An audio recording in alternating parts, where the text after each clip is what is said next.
உபாகமம் 7ஆம் அதிகாரம் 7-8 வசனங்களை வாசிப்போம். உபாகமம் 7ஆம் அதிகாரம். சகல ஜனங்களிலும் நீங்கள் திரட்சியான ஜனம் என்று கர்த்தர் உங்கள் பேரில் அன்பு வைத்து உங்களை தெரிந்து கொள்ளவில்லை. நீங்கள் சகல ஜனங்களிலும் கொஞ்சமாய் இருந்தீர்கள். கர்த்தர் உங்களில் அன்பு கூர்ந்ததினாலும் உங்கள் பிதாக்களுக்கு இட்ட ஆணையை காக்க வேண்டும் என்பதினாலும் கர்த்தர் பலத்த கையினால் உங்களை புறப்பட பண்ணி அடிமைத்தன வீடாகிய எகிப்தில் நின்றும் அதன் ராஜாவான பார்வோனின் கையில் நின்றும் உங்களை மீட்டுக் கொண்டார். அல்லேலூயா. ஆவிக்குரிய வாழ்க்கை ஆசீர்வாதமாக இருக்க வேண்டும் என்பதற்காக எகிப்தின் அடிமைத்தனத்திலிருந்து பார்வோனின் கையில் நின்று உலகத்தோடு ஒத்து போகிற அந்த வாழ்க்கையிலிருந்து கர்த்தர் உங்களையும் என்னையும் அவர் மீட்டுக் கொண்டார். அல்லேலூயா, அல்லேலூயா. ஆவிக்குரிய வாழ்க்கை வாழ்வதற்காக தேவன் உங்களையும் என்னையும் இஸ்ரவேல் ஜனங்களை எப்படி மீட்டுக் கொண்டாரோ அதே போல ஆவிக்குரிய வாழ்க்கை, ஆவிக்குரிய ஆசீர்வாதத்தை பெற்றுக் கொள்வதற்காக ஆண்டவர் இந்த உலகத்திலிருந்து, இந்த எகிப்தாகிய இந்த உலகத்திலிருந்து, இந்த உலகம் என்கிற எகிப்திலிருந்து பார்வோனின் கையில் நின்று தேவன் உங்களையும் என்னையும் அவர் மீட்டுக் கொண்டார். அல்லேலூயா.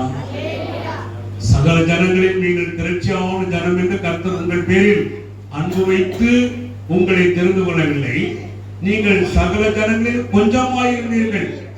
சகல ஜனங்களிலும் கொஞ்சமாயிருந்தீர்கள்.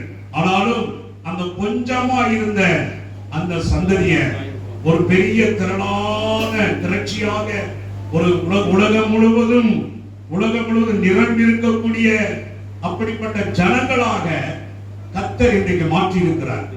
அதுதான் பாருங்க, கர்த்தர் உங்கள் பேரில் அன்பு கூர்ந்ததினால், கர்த்தர் உங்கள் பேரில் அன்பு கூர்ந்ததினாலும். அப்ப ஆண்டவர் யார்கிட்ட அன்பா இருப்பாரு?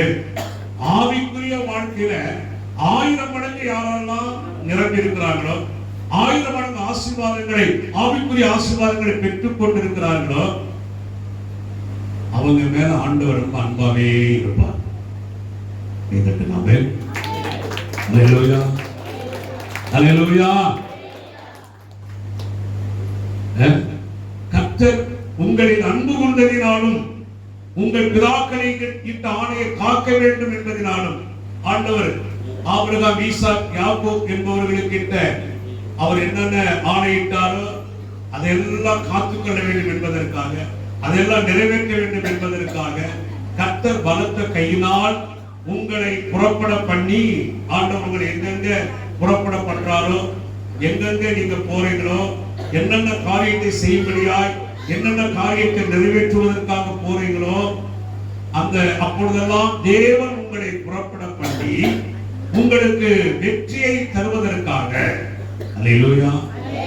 ஆவிக்குரிய பிள்ளைகள், ஆவிக்குரிய ஆசீர்வாதத்தை பெற்றுக் கொண்டிருக்கிறவர்கள் எப்பொழுதும் வெற்றி உள்ளவர்களாக இருக்க வேண்டும் என்பதற்காக அவர் உங்களை ஒவ்வொரு காரியங்களுக்கும், ஒவ்வொரு நிகழ்வுகளுக்கும் அவர் உங்களை புறப்பட பண்ணுவார். ஏசப்பா உங்களை புறப்பட பண்ணுவார். பக்கத்துல பார்த்து சொல்லுங்க, ஏசப்பா என்னை புறப்பட பண்ணுவார். சத்தமாக சொல்லுங்க. அல்லேலூயா. யாரை புறப்பட பண்ணுவார்? ஆவிக்குரிய பிள்ளைகளை என்ன செய்வாருங்க? புறப்பட பண்ணுவார். சரிங்களா?